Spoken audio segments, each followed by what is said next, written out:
when we put out to our readers that we were interviewing all the party leaders, we said, do you have any questions for them? And we had 3 people get in touch with us and say, ask them what they're going to do about potholes.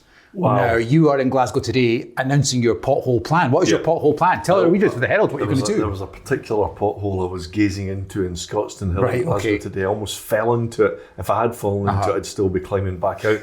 There's footage from the Artemis 2 Dark Side of the Moon that resembles most of the streets in Scotland right now. And I know I'm making light of it, but it's such a serious issue. I drive, I also cycle. When I'm driving, it might knacker my car. When I'm cycling, it might not just knacker the bike, but might seriously injure me. People are getting seriously hurt. And people, you know, they see politicians banging on about, say, constitutional issues, like John Swinney has been doing recently, and some nirvana, as he sees it, of breaking up the United Kingdom. But this, I think, symbolises 2 things. The reality for people living in Scotland, they want to get the country working again, get it functioning, fixing the potholes of roads that are safe to travel on, to go about their business, getting to work, take their kids to school. And also I think the fact after 20 years of one party running Scotland, although they always try and attempt to blame everyone else for their problems, they're the people responsible. And these potholes that blight our towns and cities are very much totemic of the SNP's period of neglecting Scotland, of failing to do the day job, and how we desperately need to escape from that and get a change of government in Edinburgh. So how are you going to fix them? What are you going to do to fix them? What we've got is a national pothole action fund. It's a snazzy title, but it's a serious business. We would put money into this fund to ensure local authorities have the money to get on with the job of fixing them. We'd invest in there's some incredible new equipment that can be used to ensure that these jobs aren't. There's no point in spending good money after bad doing a botched job repair, but to do a proper repair, get it fixed, because the number of potholes, I don't remember it ever being as bad as it is now. And you're actually spending money to save money, because the amount of claims against local authorities for knackered wheels and tyres is astronomical. I know someone right now, one of my colleagues whose wheel was badly damaged, and it's going to cost a local authority hundreds upon hundreds of pounds to fix, whereas fixing the pothole should have been done and would have been a lot cheaper. I also cycle about Glasgow, and it's there are times you've got to choose between dodging a pothole or cycling in front of the number 38 bus. Have you ever had an accident on your bike, the pothole? Not through pothole, but not just by sheer good fortune, because even though you're rightly focusing on the road, if you're looking about, because you need to look about, you can very quickly come across a pothole that would very much take you off your bike with potentially very serious consequences. So Are you? Let's stick with the cycling. Are you out on the bike much during the campaign? Do you get much chance to sort of do exercise to keep healthy? I've just downloaded the Voy app. Oh right, okay. And I tell you what, there's a great injustice. I've noticed that the Glasgow prices are cheaper than the Edinburgh prices. Are they? They are. Yep. Oh, the starting price in Glasgow is about £1 less. Okay. Unless there's dynamic pricing through the day. Maybe. But I think it looks like something you could get the crack investigation team on. Yeah, okay, we'll have a... So discrimination. It is. They're great. I've never ridden an electric bike before. I've always been a little bit, that's, not quite that old yet.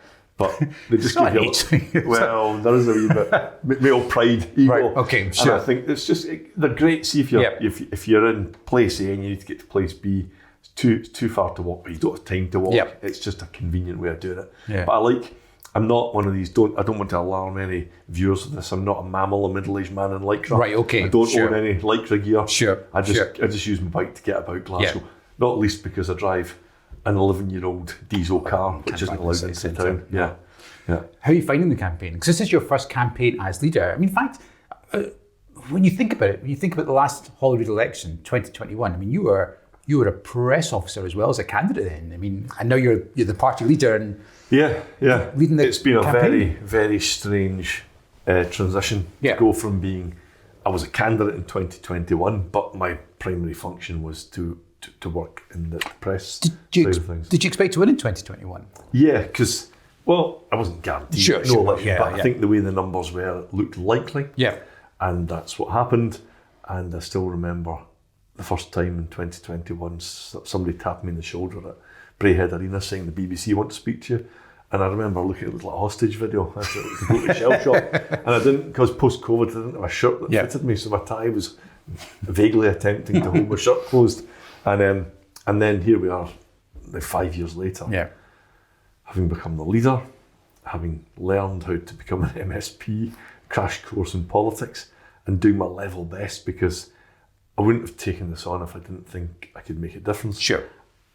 I suppose a lot of politicians say this, but I became involved in politics because I genuinely could see how badly Scotland was going, and I wanted to do what I could to fix it, to stand up for the union, to do something about the economy, to hold the government to account.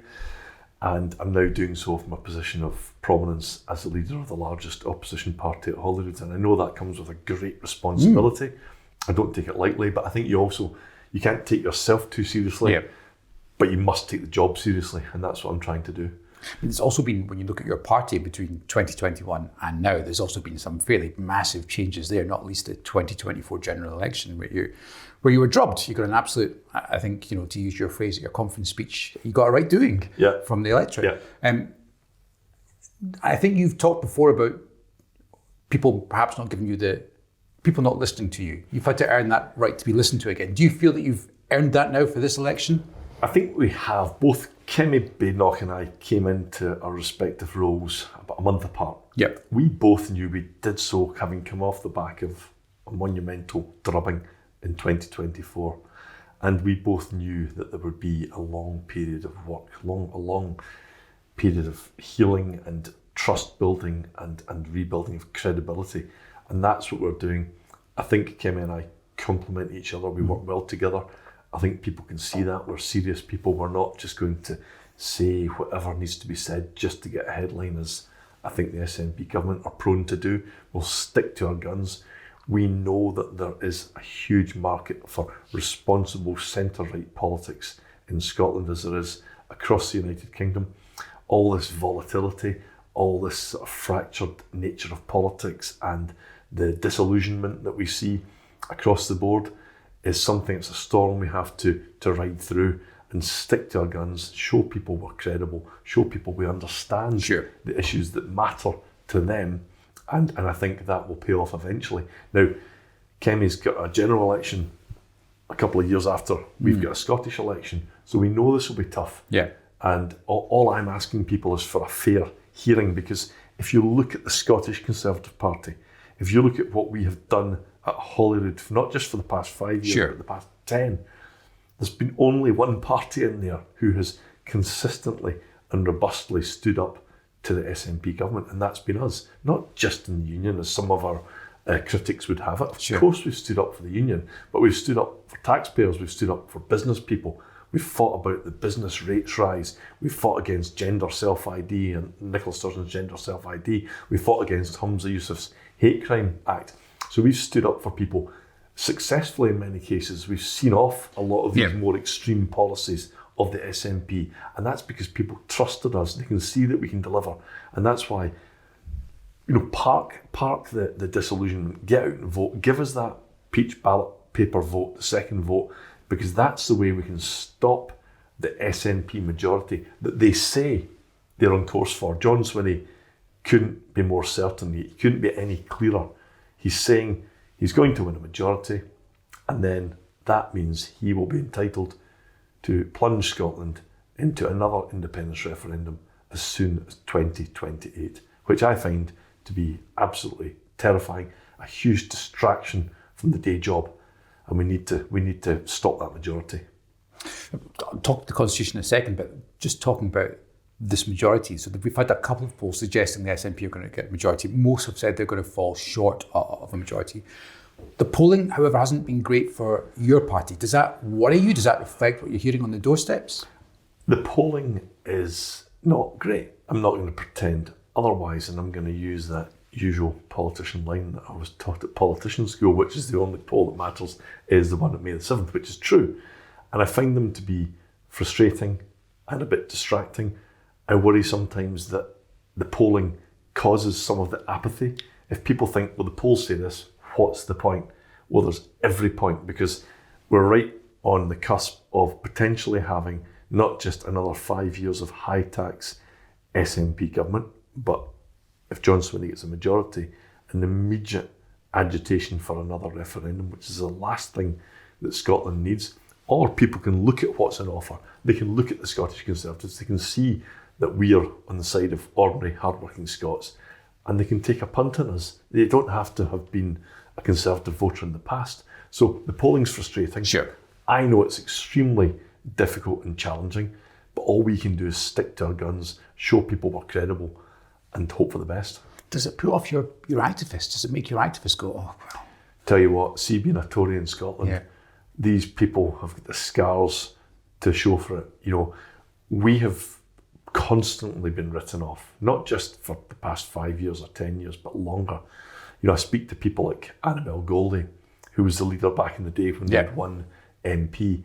I speak to people who have campaigned year after year when Tory was the ultimate four-letter word, and in many people's eyes it still is. And they know that, it is difficult. It's not meant to be easy, but I think there is a slightly institutional hostility towards the Conservatives in Scotland. We are the party of the anti-establishment. Sure. Labour were the establishment. They arrogantly regarded Scotland as their fiefdom. Labour collapsed, and then the SNP are doing much the same thing. They're building this client state. They're funding huge numbers of public bodies or charitable organisations with public money. And these very often reflect the interests of the government of the day. I don't think that's very healthy. And so therefore, being a Conservative, we'll point this out. We'll be unpopular with people if we need to take on the vested interests. As a journalist, that's what I used to do, is stand up to the powerful. And, you know, this is what I'm doing now as a leader of the Tories in Scotland. On the Constitution, in the manifesto, you talk about moving on from the Constitution. One of the first acts, I think, would be to this new law to ban the Scottish Government from spending on pro-independence work and to abolish the role of the Constitution Secretary. But, you know, the polls suggest that at least 50% of people in Scotland support independence. Well, what's not to like a new law to ban Angus Robertson? I mean, come on, that's a great idea. No, but the polls around what people's priorities are, I think, are more interesting and more pertinent. I think politicians like John Swinney, who are so tone deaf, standing up. The only time we saw him animated during the TV debate was when the issue of breaking up the United Kingdom arose, and then he got excited. He was pretty placid about horrific NHS waiting lists, about the stagnating Scottish economy, and then he gets motivated about breaking up the country. So that shows how out of touch he is. What we're talking about the cost of living, we're talking about trying to fix the NHS, we're talking about growing the economy to solve those problems. And we don't want to dwell on this constitutional paralysis that the SNP are so determined to drag us back into. On the economy and on the trade-offs that the next government are going to make, because we know there's this sort of £4.7 billion black hole in the economy. You've talked about tax cuts, about sort of bringing us back in line with the south of the border. That's right, isn't it? Pretty much, yeah. There will be some little differences, but we should be doing so as quickly as possible. And one of the ways in which you are going to sort of try and afford that, or because that in itself costs just over £1 billion, is to look at some of the benefits that are under the control of the Scottish Government, including the adult disability payment. So some of these you talk about less severe mental health conditions, a tougher test, or... So yeah, there's a whole load of ways we want to save taxpayers' money, because ultimately this money belongs to taxpayers. One of the ways is to cut government waste. One of the ways is to cut huge numbers of public bodies which are failing to deliver anything for the public, and duplication of those roles. So that's one part of it. And another part, as you correctly say, is the benefits bill. Yep. Now, the starting point is our party values and protects social security. We want the right people who need help to get that help when they need it. Any one of us could end up in a situation of misfortune. So, you know, it's slightly annoying when our opponents deliberately mischaracterise and misrepresent our position. But we've identified, as have all the independent financial experts, that on the current trajectory, Scotland is already spending £1 billion more on benefits than the block grant provides for. And that's only going to go up and up and up. And that sits alongside or forms part of the £5 billion looming projected black hole in the public finances. Now, behind me is a picture of all the other leaders. None of them are even prepared to acknowledge that, let alone be honest with the public about how we deal with it. And one of the ways we deal with it is getting a grip of Scotland's social security benefits. We look at the mental health conditions. Taking ADHD, for example, you don't need a medical diagnosis. We think it's perfectly reasonable.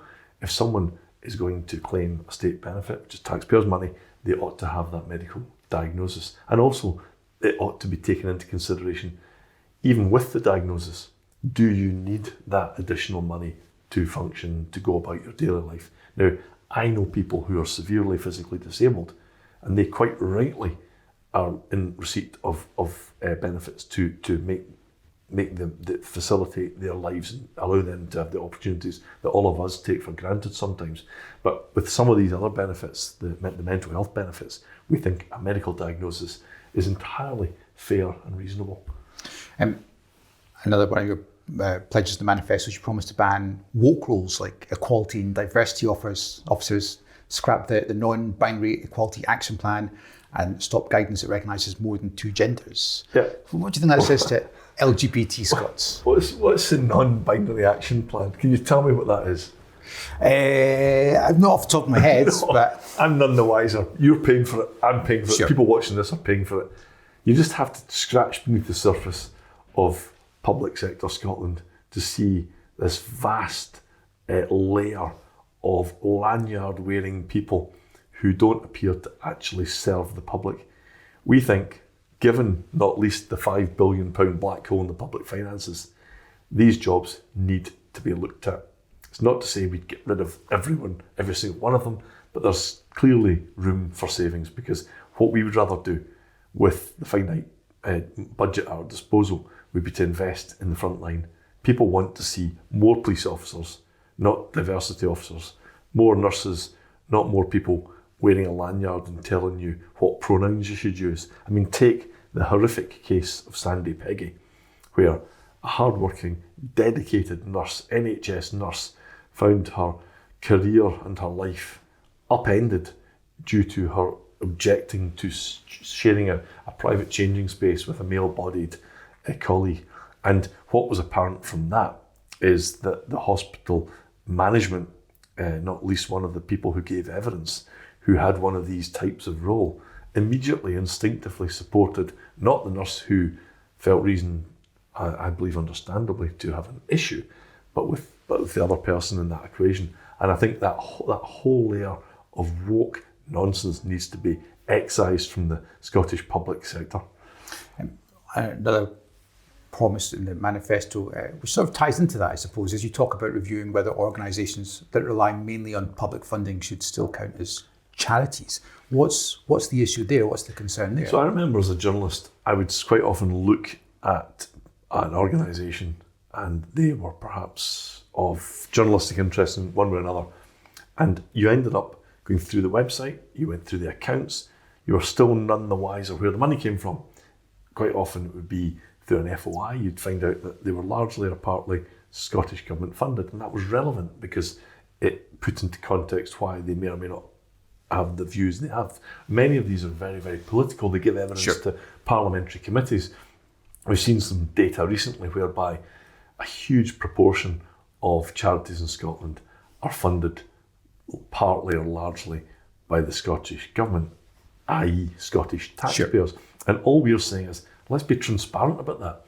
I believe, and one of the things in the manifesto in respect of this, is if you're a publicly funded organisation, on the web page of your home web page, it should just have a very clear, consistent box saying annual funding or the details of funding from the taxpayer.